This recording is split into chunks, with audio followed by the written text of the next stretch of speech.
الحمد لله نحمده ونستعينه ونستغفره ونؤمن به ونتوكل عليه. قال النبي صلى الله عليه وسلم: أربع من كنا فيه كان منافقا خالصا. صدق الله مولانا العظيم. إن الله وملائكته يصلون على النبي يا أيها الذين آمنوا صلوا عليه وسلموا تسليما. اللهم صل على سيدنا ومولانا محمد معدن الجود والكرم وآله وبارك وسلم. حمد و صلاۃ کے بعد نبی پاک صلی اللہ علیہ وسلم کا فرمان جو بخاری شریف میں موجود ہے: اربع ما كنا فيه كان منافقا خالصا. چار چیزیں ایسی ہیں کہ جس میں وہ پائی جائیں وہ بندہ خالص منافق ہے، اس میں کوئی شک کی گنجائش نہیں. کانا خالصا، کانا منافقا خالصا. چار خصلتیں بیان کی گئی منافق کی.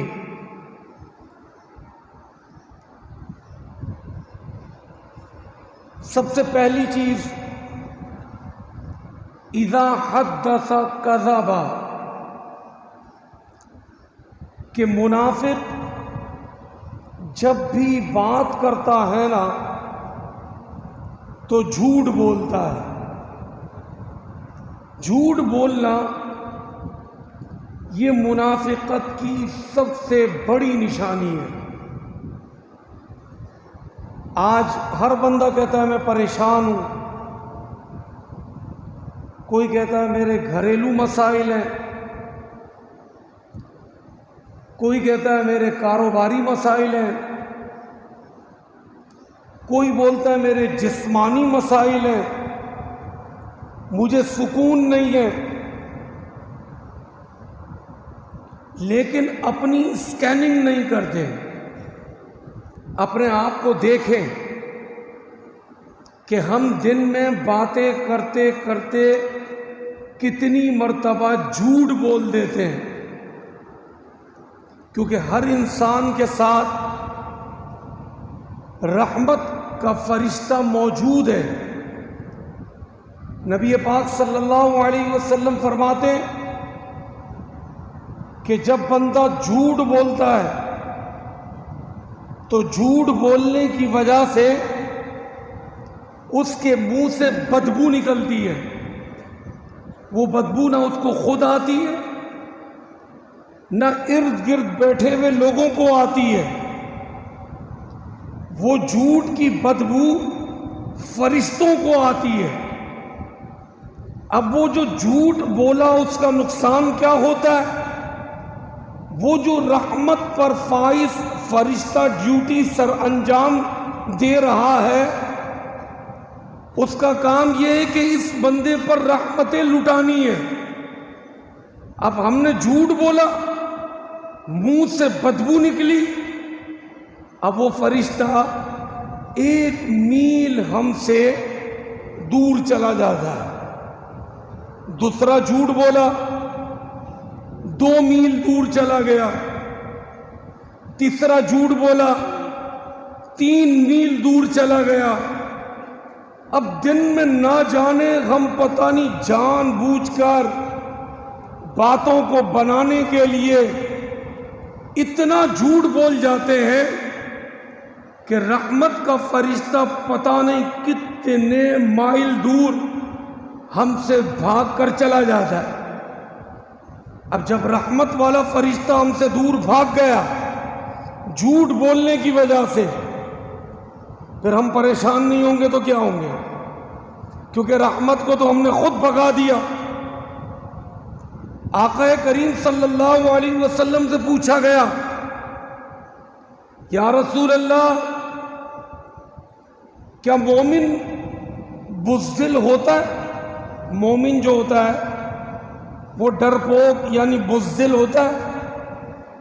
آقا کریم نے فرمایا مومن بزدل نہیں ہو سکتا، ہاں کوئی ایسا موقع آئے کہ جہاں بزدل بننا پڑ جائے تو مومن بزدل بن بھی جاتا ہے۔ پھر آقا سے کسی نے پوچھا، یا رسول اللہ،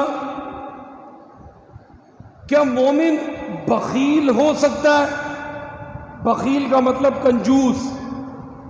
آقا کریم نے فرمایا نہیں، مومن سخی ہوتا ہے، ہر وقت سخاوت کرتا ہے، لیکن کوئی ایسا موقع آ جائے تو بخیل بھی ہو سکتا ہے۔ تیسرا سوال کیا گیا، یا رسول اللہ، کیا مومن جھوٹا ہو سکتا ہے؟ آقا کریم نے فرمایا نہیں، مومن جھوٹا نہیں ہو سکتا، مومن بزدل ہو سکتا ہے، مومن بخیل ہو سکتا ہے، لیکن مومن جھوٹا نہیں ہو سکتا۔ تو یہ جھوٹ بڑی گندی بیماری ہے۔ اگر کسی سے کوئی بات بنا کر کرنی بھی ہو نا تو ایسے کرے کہ اس میں جھوٹ کا عنصر نہ ہو۔ آقا کریم مزاح فرماتے تھے، یہ نہیں کہ آقا کریم ہر وقت سیریس کیفیت میں رہتے تھے، صحابہ سے مزاح فرماتے تھے لیکن جھوٹ نہیں بولتے تھے۔ ایک عورت آئی بوڑھی، عرض کرنے لگی، یا رسول اللہ، میں بوڑھی ہو گئی ہوں، جنت میں جاؤں گی یا نہیں؟ آقا نے فرمایا بوڑھے لوگ جنت میں نہیں جائیں گے۔ رونے لگی، بڑے دھاڑے مار مار کے۔ آقا کریم مسکرا دیے، فرمایا روتی کیوں ہے؟ بوڑھا کوئی بھی جنت میں نہیں جائے گا۔ اگر زندگی میں کوئی بوڑھی بزرگی میں بوڑھے پن میں مرا بھی، اللہ تبارک و تعالیٰ اس کو جوان کر کے جنت میں بھیجے گا۔ بوڑھا کوئی جائے گا ہی نہیں، کوئی بوڑھا مرے گا بھی جنت میں جائے گا بھی تو اللہ اس کو جوان کر کے بھیجے گا، کیونکہ جنت میں صرف جوانی ہے، ایک ہی عمر ہے جوانی والی، نہ چھوٹی عمر نہ بڑی عمر، صرف جوانی والی عمر۔ تو 4 نشانیاں بیان ہوئی منافق کی۔ اذا حدث کذب، جب بھی بات کرتا ہے تو منافق جھوٹ بولتا ہے۔ دوسری بات، وَإِذَا وَعَدَ أَخْلَفَ، وعدہ کرے گا تو وعدے کو پورا نہیں کرے گا۔ جب بھی کسی سے کوئی بات کرے گا وہ بات پوری نہیں کرے گا۔ تیسری بات، وَإِذَا أَحَدَ غَدَرَ، جب بھی کوئی عہد کرے گا، معاہدہ کرے گا، اس معاہدے پر پورا نہیں اترے گا۔ حضرت سہیل اپنے بیٹے کے ساتھ جنگ بدر کے موقع پر مکے سے نکلے، ان کو خبر ملی کہ مسلمانوں کی جنگ ہونے لگی ہے، پہلی جنگ 17 رمضان جنگ بدر۔ تو حضرت سہیل اپنے بیٹے کے ساتھ نکلے، جیسے نکلے راستے میں تو کفار نے روک لیا، کہاں جا رہے ہو؟ کہ جنگ کے لیے جا رہے ہیں، مسلمانوں کی مدد کے لیے۔ کہا ایک شرط پہ جانے دیں گے، کفار نے کہا ہم سے وعدہ کرو کہ تم مسلمانوں کی فیور میں نہیں لڑو گے۔ انہوں نے وعدہ کر لیا کہ ہم مسلمانوں کی فیور میں نہیں لڑیں گے۔ بدر کے مقام پر پہنچ گئے، حضور صلی اللہ علیہ وسلم کی بارگاہ میں حاضر ہوئے۔ یا رسول اللہ، راستے میں کفار نے روک لیا تھا اور ہم سے عہد لے لیا کہ تم مسلمانوں کی طرف سے نہیں لڑو گے۔ آقا کریم نے فرمایا پھر تم نے کیا کیا؟ کہا یا رسول اللہ، ہم نے کافروں کو عہد دے دیا کہ ہم لڑیں گے نہیں۔ توجہ دیجئے گا، یہ عہد کسی مسلمان سے نہیں ہوا، کافروں سے ہوا۔ اس وقت افرادی قلت تھی، کیونکہ مسلمانوں کی تعداد 313، کفار کی تعداد 950,000 کے قریب۔ ایک ایک بندے کی قیمت تھی، ایک ایک بندے کی ویلیو تھی۔ لیکن جب آقا نے ان سے پوچھا کہ آپ نے کیا زبان دی، کہنے لگے میں نے زبان دی کہ میں اور میرا بیٹا مسلمانوں کی فیور میں نہیں لڑیں گے۔ آقا کریم نے فرمایا آپ جنگ میں موجود رہیں گے لیکن آپ لڑیں گے نہیں۔ کیوں؟ کیونکہ آپ نے عہد دے دیا۔ اسلام کیا بتا رہا ہے کہ ایک کافر کو بھی اگر عہد دیا ہے تو اس کو بھی پورا کرنا ہے۔ آج مسلمان کو عہد دے کر ایسے ہو جاتے، قرضہ لینے کے بعد جو قرضہ لیتا ہے نا وہ دعا کرتا ہے کہ جس سے قرضہ لیا اللہ کر کے وہ مر جائے کہ مجھے قرضہ نہ دینا پڑے۔ عہد، معاہدہ کرنا، ایگریمنٹ کرنا اور پھر اس کے بعد اپنی زبان سے مکر جانا، یہ منافق کی نشانی۔ اور آقا کریم کی بارگاہ میں چلتے ہیں۔ آقا کریم نے ایک شخص سے وعدہ کیا، ایک سفر میں تھے، ایک شخص کے ساتھ کہا میں یہیں کھڑا ہوں، آ جا، میں تیرا انتظار کرتا ہوں۔ آقا کریم کا عہد دیکھیں کس درجے کا عہد ہے کہ میں یہاں کھڑا ہوں، آ جا۔ وہ بندہ گیا، بھول گیا، ایک دن گزر گیا نہیں آیا، آقا وہیں کھڑے، 2 دن گزر گئے نہیں آیا، آقا وہیں کھڑے، کیونکہ آقا نے عہد دے دیا۔ عہد کیا دیا کہ جا میں یہیں کھڑا ہوں، انتظار کر رہا ہوں۔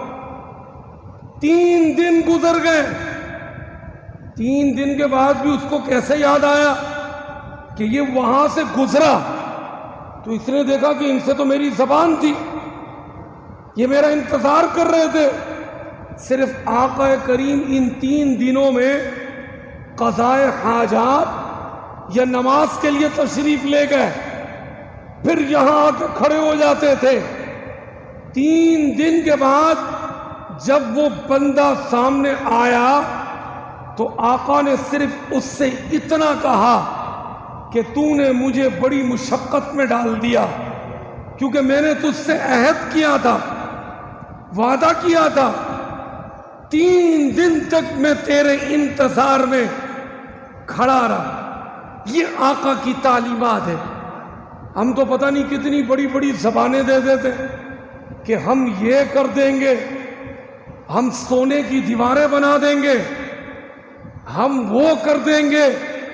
صرف اوپر تک ہمارے اعلانات اور بیانات ہوتے ہیں، لیکن اسلام منع کرتا ہے کہ جو کام نہیں کر سکتے نہیں کرو، جو کر سکتے ہو اس کی زبان دو اور پھر اس کام کو پورا کرو۔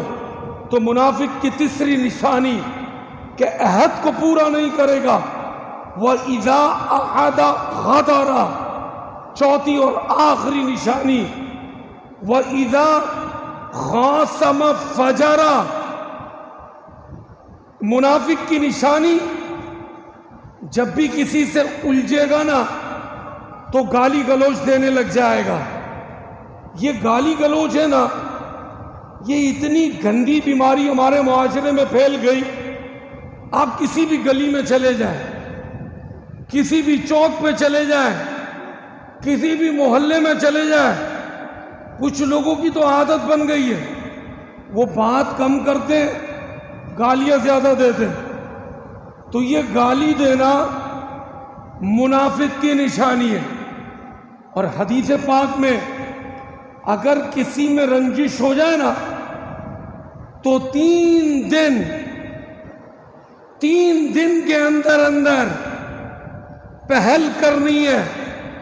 اب جیسا یہ عید کا موقع ہے، عید کے دن ہیں، خوشی کے دن ہیں، لیکن افسوس ان خوشی کے دنوں میں بھی بھائی بھائی سے نہیں مل رہا، بہن بہن سے نہیں مل رہی۔ بھائی کس بات کا جھگڑا ہے؟ جائیداد کا جھگڑا ہے۔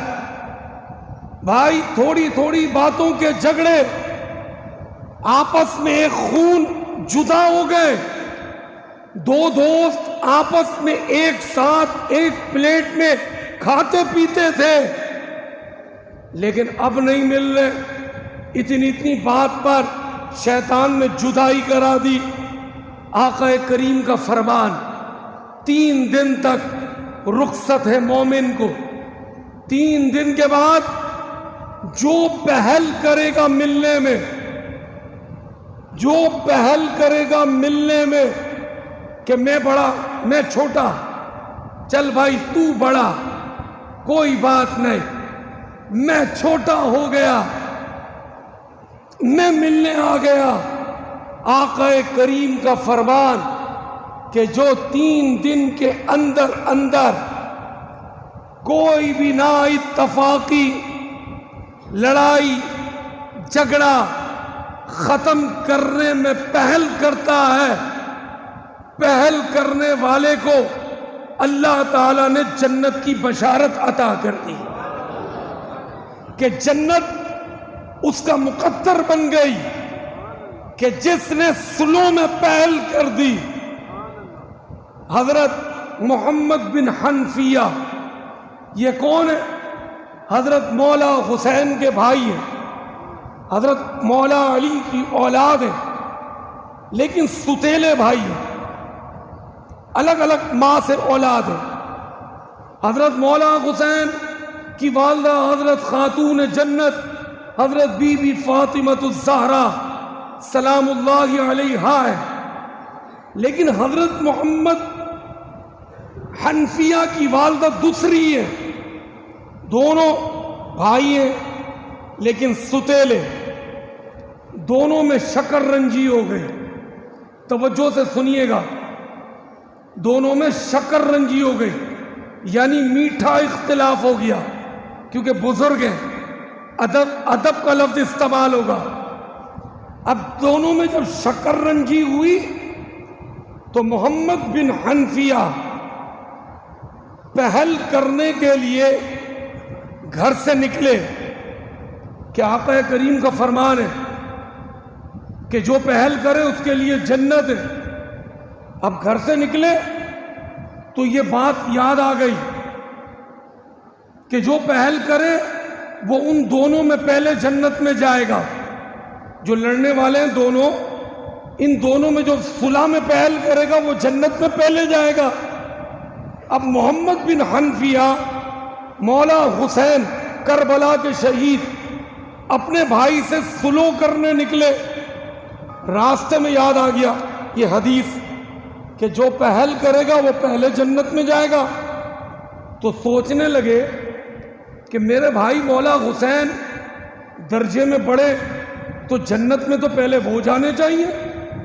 جاتے جاتے واپس آ گئے گھر, ایک خط لکھا, میرے پیارے محترم بھائی مولا حسین, میں سلوک کرنے آپ کے پاس آ رہا تھا, لیکن نانا جان کی حدیث یاد آ گئی کہ جو دو دوست, دو بھائی, دو رشتہ دار, کوئی بھی دو لڑنے والے, ان میں جو پہل کرے گا ان دونوں میں جنت میں پہل کرنے والا پہلے جنت میں جائے گا. لہذا آپ میرے بڑے بھائی ہیں, میں چاہتا ہوں کہ آپ آ کر مجھے منا لیں گھر پر, تاکہ مجھ سے پہلے جنت میں آپ چلے جائیں. سمجھ میں نہیں آئی شاید آپ کے؟ پھر میں دوہراتا ہوں کیونکہ آپ لوگوں نے سبحان اللہ نہیں کی. یہ بات الگ ہے کہ رمضان کا مزہ الگ تھا, مزہ مجھے بھی نہیں آ رہا کیونکہ پچھلا جمعہ تو جمعۃ الوداع تھا, منظر ہی کچھ اور تھا. اس سے پہلی رات 27ویں شب تھی, وہ منظر تو پورے سال نہیں آتا جو رمضان کا ہوتا ہے. لیکن جمعہ تو جمعہ ہے نا, جمعے میں ایک نیکی تو 70 کے برابر. ایک سبحان اللہ کہیں گے 70 سبحان اللہ کا ثواب ملے گا. سبحان اللہ تو کہہ دیں. کہنے لگے بھائی میں ملنے نکلا تھا, لیکن نانا جان کی حدیث یاد آ گئی, جو پہل کرے گا وہ پہلے جنت میں جائے گا. آپ میرے بڑے بھائی ہیں, میں چاہتا ہوں کہ آپ مجھ سے پہلے جنت میں جائیں, لہذا میں خط لکھ رہا ہوں, آئیں اور مجھے منا لیں تاکہ مجھ سے پہلے جنت میں آپ چلے جائیں. یہ بزرگوں کی سوچ. آج عید کا دن چل رہا ہے, عید کا حقیقت تو ایک دن ہے, اس عید میں تو ایک دن ہے, یہ 3 دن تو ہم نے منائے. اس عید کے حقیقت میں صرف ایک دن ہے کہ جس دن ہم نماز پڑھتے ہیں وہ ایک دن صرف عید کا ہے, لیکن یہ پورا مہینہ عید کا کہلاتا ہے. لیکن آج ہماری سوچ کیا ہے؟ عید کی خوشیاں منا رہے ہیں, نئے کپڑے پہن رہے ہیں, اچھے کھانے کھا رہے ہیں, کھائیں, اچھے کپڑے پہنیں, گھومیں پھریں بھی, انجوائے کریں زندگی میں. شریعت منع نہیں کرتی, شریعت کے دائرے میں, لیکن ایسا خوشی منانا کیسا کہ بھائی بھائی سے نہیں مل رہا, بہن بہن سے نہیں مل رہی, قریبی دوست آپس میں ایک دوسرے کے دشمن بنے ہوئے. خدا را یہ دن محبتوں کو پھیلانے کا درس دیتے ہیں. اگر کسی میں کوئی اختلاف ہے چھوڑے, وہ کہے گا دیکھو ڈر گیا, جھک گیا, کمزور تھا. یہ شیطانی وسوسے, یہ شیطان لعین دشمن ہمیں گندے وسوسے دیتا ہے, ہمیں نیکی سے روکتا ہے. چھوڑے, اگر چھوٹا بھائی ناراض ہے, بڑا بھائی چلا جائے, معافی مانگ لے. چھوڑ بھائی, ایک ہی تو خون ہے, ایک ہی باپ کی تو اولاد ہے, خوشی کے دن ہے. ورنہ یہ دشمنیاں نسلوں تک چلتی ہیں, پھر اولادوں تک منتقل ہوتی ہیں. تو خدا را ان محبتوں کو ان دنوں میں پڑھائیں, اور چوتھی جو خصلت منافقت, اس سے بھی اپنے آپ کو محفوظ رکھیں. اللہ پاک عمل کی توفیق نصیب فرمائے.